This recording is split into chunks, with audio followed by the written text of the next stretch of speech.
বিশ্বাস করবেন না, আমি ঢাকাতে 60 টাকা কেজি থেকে মাংস বেচি। পর থেকে ঢাকাতে যখন থেকে আমার সাথে পরিচয়, কোনটি আমার কাছ থেকে গোস্ত নিচ্ছে, তো ওনাকে আমি 60 টাকা কেজি গোস্ত দিছি। উনি নিছে। উনি বলতেছে কি 750 800 বেচতেছি, যেরকম নয়ন, আমাদের উজ্জ্বল, ওরা কম দামে কম বেচে। দামে বিক্রি করতেছে। আমি একটু চেষ্টা করছি দেখে আমি পারি কিনা, তা আল্লাহর রহমতে আমিও সাকসেস মানে হয়ে গেছে। কেনার সময় আসলে কোন কোন দিকগুলো একটু দেখে কিনলে বা কোন দিকটা আপনারা দেখে কিনেন যার কারণে এত কমে খাওয়াতে পারতেন? আমরা যেহেতু আগে দেখি গরুটার চামড়া চামড়া মোটা আছে নাকি পাতলা, তারপরে সিনাটা ধরে দেখি, সিনাটা ধরে দেখি, সিনাটা ধরে দেখে সিনাটা যদি চিনাটার তলা যদি একটু মোটা থাকে তাহলে তো চর্বি বেশি হবে, যদি একটু চিকন থাকে তাহলে চর্বি কম হবে। ওই হিসাবে আমরা আন্দাজ করে চোখে থেকে গরুটা মানে কিনি। চোখের ওজন একটা হিসাব করেন যে কত হইতে কত পারে। হইতে পারে, সবচেয়ে বড় কথা কি ভাইয়া, চর্বি বেশি আর কম, ওটা একটু যাচাই মাঝে মাঝে আমি নিই, আকরামের কাছ থেকে নেই, ইয়ের কাছ থেকে নেই, কিন্তু এখানে দু একবার নিছি, ভালোই, খারাপ না। মানে দাম হিসাবে মান হিসাবেও দোনোটাই ভালো পাইছে। দেখেন মাংস বলে তুমি আমাকে নাও, তুমি আমাকে নাও, মাংসই বলে। মাংস বলে তুমি ডাক আমাকে দেয় যে নাও। আসো আসো। আসো আমাকে নিয়ে যাও। চকবাজার এখন 5টা মিনিট আগে আসলে কাওলার থেকে একজন আসছিল, কাউলার থেকে। কাওলার থেকে এসে নিয়ে গেছে, কাওলার থেকে এসে নিয়ে গেছে। উনিও বলছে ভাই শুধু আপনারা দেখার জন্য আসছি, এক নজর। ভাই কিন্তু সবসময় বলে যে ভাই নেড়ে চেড়ে দেখবেন। এই যে দেখেন, এটা তো মনে হয় সিনার মাংস না ভাই? হ্যাঁ, এটা চাপের মাংস। চাপের মাংস। এই যে দেখেন, এই যে একটু ক্যামেরাতে দেখাই যদি, এই যে দেখেন ভাই কিন্তু নিজেই চাপ দিয়ে দেখাচ্ছে, এবং এর আগে কিন্তু গরু কেটে সামনাসামনি কিন্তু সেই ওজন করেও কিন্তু চেষ্টা করছেন। আল্লাহ আল্লাহ আল্লাহ মিলাই দিয়েছে, আমিও হয়ে গেছি। হ্যাঁ, পিছনের গল্পটা কিন্তু অনেকে একটু জানতে চেয়েছিলেন, যার কারণে কিন্তু ইকবাল ভাইয়ের কাছে আমরা প্রশ্ন করলাম। এখন বেচা বিক্রির অবস্থা কেমন যাচ্ছে? আলহামদুলিল্লাহ ভালো ভাইয়া। আমার কালকের ভিডিওতে একজন মানে যে পুরনো কাস্টমার, সেও বলছে উনি ঢাকাতে 40 বছর হইতে, ওই 40 বছর পর থেকে ঢাকাতে যখন থেকে আমার সাথে পরিচয়, কোনটি আমার কাছ থেকে গোস্ত নিচ্ছে, তো ওনাকে আমি 60 টাকা কেজি গোস্ত দিছি। উনি নিছে। উনি নিছে ওই কালকে, ক্রেতা? হ্যাঁ ওই ক্রেতা। ওনারও নাম আছে ইকবাল, উনি কন্ট্রাক্টর। আচ্ছা আচ্ছা। উনি কালকে প্রতিবেদনে বলছে, আমি আরো দু একজন কাস্টমার বলছে, আমি বলি নাই ভাইয়া, কিন্তু তারা বলছে কাস্টমার। হ্যাঁ, তারা বলছে, এবং তারা নতুন কাস্টমার আজকে ধরেন প্রায় 90% সব আজকে বাড়ির কাস্টমারও দিছি। মানে চকবাজার মিরপুরের বাইরের কাছে। আমি ঠিক আছে ভাইয়া। ইকবাল ভাই যেহেতু ভালো কাজ করতেছে, আমরা ইকবাল ভাইকে কিন্তু অ্যাপ্রিশিয়েট করি। ইকবাল ভাই কিন্তু সবসময় বলে যে ভাই নেড়ে চেড়ে দেখবেন। এই যে দেখেন, এটা তো মনে হয় সিনার মাংস না ভাই? হ্যাঁ, এটা চাপের মাংস। চাপের মাংস। এই যে দেখেন, এই যে একটু ক্যামেরাতে দেখাই যদি, এই যে দেখেন ভাই কিন্তু নিজেই চাপ দিয়ে দেখাচ্ছে। তাদের সাথে আমরা একটু কথা বলবো যারা মাংস সংগ্রহ করতেছে। আসসালামু আলাইকুম আঙ্কেল। আসসালামু আলাইকুম আঙ্কেল। মাংস সংগ্রহ করতেছেন? জি। কেমন মনে হচ্ছে ইকবাল ভাইয়ের মাংস? ভালো। ঢাকা সিটিতে তো সবচেয়ে কম দামে ইকবাল ভাই খাওয়াচ্ছে 620 টাকা রেটে, এবং রেটও জানতেন না? না, আমি মাঝে মাঝে নেই, আমি নিই, আকরামের কাছ থেকে নেই, ইয়ের কাছ থেকে নেই, কিন্তু এখানে দু একবার নিছি, ভালোই, খারাপ না। আচ্ছা, মানে দাম হিসাবে মান হিসাবেও দোনোটাই ভালো পাইছে। যাক, আলহামদুলিল্লাহ। যেহেতু ক্রেতা একজন, আমরা এই যে একটু ভাইয়ের সাথে কথা বলি। আসসালামু আলাইকুম। ভাই, কেমন মনে হয় আমাদের ইকবাল ভাই দোকানের মাংস? অনেক সুন্দর। আমরা কালকে আমি 5 কেজি নিয়েছিলাম, মাংসটা খুব স্বাদ লাগছে। তা ওনার দোকানে আমি কাজ করি, তাও আমি 5 কেজি মাংস মহাজন দিয়ে আপনি নিয়ে কাজ গেছি। করেন, তারপরে আপনি 5 কেজি কিনে নিয়ে নিয়ে খেয়েছি আমি। মহাজন আমাকে আধা কেজি আবার ছাড় দিয়েছে, ঠিক মানে আছে, ফ্রি দিছে? ফ্রি দিয়েছে আধা কেজি। 5.5 কেজি। 5.5 কেজি আমার মহাজন দিয়েছে। তার ইকবাল ভাই অনেক সুন্দরভাবে 620 টাকাতে আমাদেরকে খাওয়াচ্ছে। আলহামদুলিল্লাহ, আল্লাহ ওনাকে। আপনি যেহেতু ওনার সাথে কাজ করতেছেন, আপনারা এই অসম্ভব কিভাবে সম্ভব করলেন 620 টাকা? 620 টাকা ভাই বারে বারে হাট করে, গাবতলি যে আবার দূরে দূরে হাট, বিভিন্ন জায়গায় ঘুরে ঘুরে ঘুরে হাট করে, তো তাই ভাই 620 টাকাতে আমাদেরকে খাওয়াচ্ছে। আচ্ছা, সুন্দর বক্তব্য। কিন্তু এই যে এই পাশে কিন্তু রান ঝুলানো আছে ইকবাল ভাইয়ের। আমরা একটু ইকবাল ভাইয়ের কাছে আবার চলে যাই।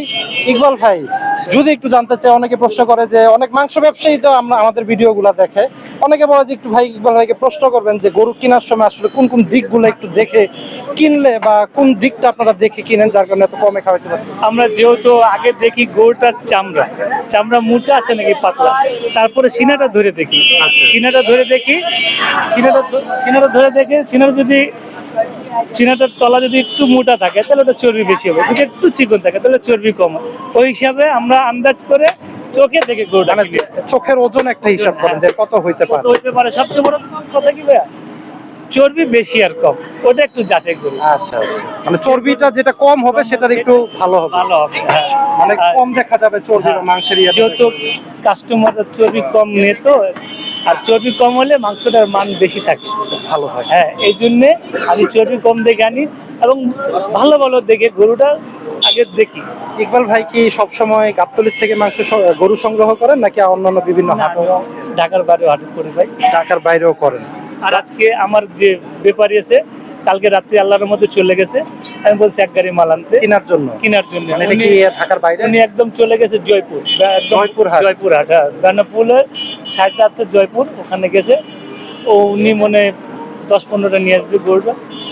আর ওই 10-15টা শেষ হতে হতে আমি আবার মঙ্গলবারে বা বুধবারে চলে যাব পাড়াগ্রাম। পাড়াগ্রাম, হ্যাঁ, হরজতপুর পাড়াগ্রাম। হরজতপুর পাড়াগ্রাম, ওখান থেকে আমি গরু কিনি। আবার আপনার ওই একটা মানিকগঞ্জের ভিতরে আছে মেরাদিয়া হাটের নামটা ভুলে গেলাম, ওটা রবিবারে লাগে। রবিবারে হয়? জি হ্যাঁ, মানিকগঞ্জের ওই পাশে? ওই পাশে, ওখান থেকে আনি।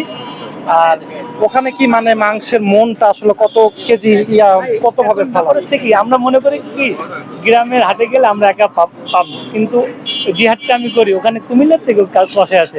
আচ্ছা, কুমিল্লার থেকে আছে, আপনার চিরাগাঙ্গের থেকে কষে আছে, আর বেশিরভাগ সাইড এলাকা, ঢাকা সাইড এলাকার থেকে যায়। তো ওদের সাথে কন্টেস্ট করে কিনতে হয়, সবচেয়ে মূলত ব্যাপার। ওনারা বেশি 800 টাকা কেজি, আর আমি বেশি 620 টাকা। 620 টাকা, মানে আপনার জন্য তো কঠিন হয়ে যায়। কঠিন হয়ে যায়। আর যারা মানে মূলত জেনে গেছে 620 টাকা বেশি, ওরা আমাদেরকেও একটু সহযোগিতা করে, ব্যাপারীরা। হ্যাঁ, সহযোগিতা করে কিনা কম দামে গরু বেচে, ওনারা 2-1000 টাকা কম দাম। কারণ একটা ব্যাপারীর সাথে কথা বলতেছি, ও তো আমাকে চিনে না, যে আমাকে চেনে তারা এসে বলে দেবে ভাই ওনার কাছ থেকে 2000 টাকা কম দাম, যেহেতু জনসাধারণের সেবা করতেছে, এদিক থেকে সুযোগ সুবিধা পাই ভাই। সুন্দর কথা। যদি হেল্প না করে আশেপাশে মানুষ, তা আমার দ্বারা সম্ভব না, একা দ্বারা কখনো সম্ভব না। এটা কিন্তু খুব ভালো একটা পয়েন্ট বলছে আমাদের ইকবাল ভাই। একা দ্বারা সম্ভব না, আমাকে ব্যাপারীরা হেল্প করে, প্লাস যারা গরু দেয় তারাও জানে আমি কম দামে বেচি। বারে যারা 2-4-5 টাকা বেশি বেছে, ওই হিসাবে আমার কাছ থেকে 1000 টাকা লাভ কম করে আমাকে দেয়, সেও কিন্তু লাভ করতেছে, তারও সংসার আছে, তারও তো সংসার আছে। আমি যেভাবে কষ্ট করি সেও কষ্ট করতেছে, সে কিন্তু আমার চেয়ে বেশি শ্রম দেয়। যাবে আপনার খামারে বা প্রান্তিক খামারে গরু কিনে ট্রাক লোড দেবে, মাঠ ঘরে ঘরে কিনে নিয়ে আসে, তারপর 2000 টাকা লাভ করে। ধরেন বাইরের থেকে যদি লাভ করে 5000 টাকা, আমার থেকে লাভ করলো 2000 টাকা। যেহেতু তারা বলে দিছে আমি কম দামে গোছ বেচি, জানে যে একটু ওনাকে একটু স্যাক্রিফাইস করতে হবে। আর সবাই ভালো কাজের দিকে সবাই এগিয়ে যায়, এটাই স্বাভাবিক। তো ইকবাল ভাই শুক্রবারে কালকে কয়টা গরু গেছে? 5টা গেছে ভাইয়া। মহিষ আমি জবাই দিই না ভাই, এই পর্যন্ত মহিষ জবাই দিই। সামনে কি মহিষ আনার চিন্তা ভাবনা? না, আমার চিন্তা ভাবনা নাই, যেহেতু আমার জায়গাটা ছোট আর আমি দিয়ে পারি না। আমি যদি মহিষ তো আপনাদের এই মহল্লায় ভালো চলছে। হ্যাঁ, ওই পাশে আমার দোকান আছে, ও জবাই দেয়, একরাম জবাই দেয়, ওদিকে উজ্জ্বল জবাই দেয়, রব্বানি দেয়, এই জন্য আমি মহিষের দিকে যাচ্ছি না। ঠিক আছে, আমার গরুটা আমি বেশি মনোযোগ দিচ্ছি। এখন আপাতত কি মানে আপনি ভিডিওতে বলছেন যে ভাই আমি সব ধরনের গরুই যখন যেটা আমার সস্তায় পাই আমি নিয়ে আসি, দামুরও দেই, অনেক সময় সারও পাইলো। এখন কি ওইভাবেই আছে? জি, অবশ্যই আছে, ওইভাবেই আছে। জি, অবশ্যই আছে। আচ্ছা, আর আমি আবারও বলতেছি ভাই, আপনারা যতদিন থেকে আসতেছেন আমি কিন্তু মাংসের মানটা বাড়াই দিছি, ভালো করে দিছি, আর একটু ভালো করছি, আর যতটুকু সাধ্য করি। মানে এটা আমাদের ইজ্জতটা রাখতেছে, যে আমরা যে একটা জায়গায় এসে ভিডিও করতেছি, আমাদের বিশ্বাসে কিন্তু অনেকেই আসতেছে। এইটা মানুষরা বলে না গায়, হ্যাঁ আমি আপনাদের আসার আগে গায়ে জবাই করতাম। আচ্ছা, আপনাদের আসার আগে গায়ে, যখন আপনারা আসছেন, কারণ আমি এমন একটা গায়ে দিচ্ছি 6.5 মন ওজন হয়ে গেছে। আচ্ছা, ওটার থেকে আমার ভালো টাকা প্রফিট হয়েছে, ঠিক আছে। কিন্তু আপনারা যখন আসছেন, আপনাদেরকে বলতেছি, আমি আবারও বলি, আমি আরো গাইটাই জবাই করতেছি, আমি বকনা করতেছি, আর মাঝে মাঝে যদি আল্লাহ আমার নসিব মানে মিলাই দেয়, হ্যাঁ, তাহলে আমি সার জবাই করবো একদম। কিন্তু এই প্রশ্নটা আমরাও করি নাই ইকবাল ভাইকে, যে কি ধরনের গরু বা গাই, বা অনেকে বলেন যে গাই গরু কাটতেছে। ইকবাল ভাই কিন্তু সরল মনে আপনাদের সামনে কিন্তু ক্যামেরার সামনে বলে দিল যে ভাই আগে হয়তো বড় গাই কাটতাম, চর্বি টর্বিও পাইতে, এখন কিন্তু আমরা আসার পর থেকে মাংসের কোয়ালিটিও কিন্তু উনি চেঞ্জ করে ফেলাইতেছে এবং ছোট ধরনের গরুগুলো আনতেছে। এই যে দেখেন, আমরা কিন্তু দেখাইছি, এই যে অনেকে বলেন যে ভাই মাংস ধরে দেখবেন পানি বের হয় কিনা, দেখি এক ফোঁটা পানি বের করতে পারি কিনা। না, দেখেন বন্ধুরা, হাত কিন্তু শুকনাই। তো অনেকে বলবে ভালো কাজ করতে গেলে সেখানে কিন্তু অনেক মন্দ জিনিসও আসছে, অনেকে চায় যে ভালো কাজ করতে দিবেন, এই জন্য বাংলাদেশে আমরা বাংলাদেশ। যাই হোক, ইকবাল ভাইকে আমরা অ্যাপ্রিসিয়েট করি, আরো সামনে এগিয়ে যান। সামনে কি ভাই মাংসের দাম কি এই আমি যতটুকু সাধ্য আছে, আমি আগেও বলছি, এখনো বলতেছি, আমার ফুল চেষ্টা থাকবে, আপ্রাণ চেষ্টা থাকবে। আমি যদি কিনতে পারি তাহলে বেচবো, দাম বাড়াবো না। আর যদি নাও পারি, দাম বাড়ানো হয় তাহলে আপনাদের মাধ্যমে দাম বাড়াবো, হঠাৎ করে দাম বাড়াবো না। হঠাৎ করে হুট করে একটা হুট দাম করে বাড়ায় কোনো কিছু ফেলা করা যাবে যাবে না, যেহেতু আপনাদেরকে মানুষ দেখে বিশ্বাস করে আসতেছে। আমি যদি দাম বাড়াতে হয়, ধরেন আমি ধরি আজকে 1 তারিখ, যদি আমার দাম বাড়াচ্ছে তাকে তো 1 তারিখ থেকে বলে দেবো আমি 15 তারিখে দাম বাড়াবো। আচ্ছা আচ্ছা, মানে ঠিক আছে? মিনিমাম 10-15 দিন 10 আগে আগে বলে ঘোষণা করে ঘোষণা দিবেন। দেবো। এর ভিতরে যদি আমার 2-4-10 হাজার লসও যায় তা আমি বরদাস্ত করে নেবো। আলহামদুলিল্লাহ। ঠিক আছে।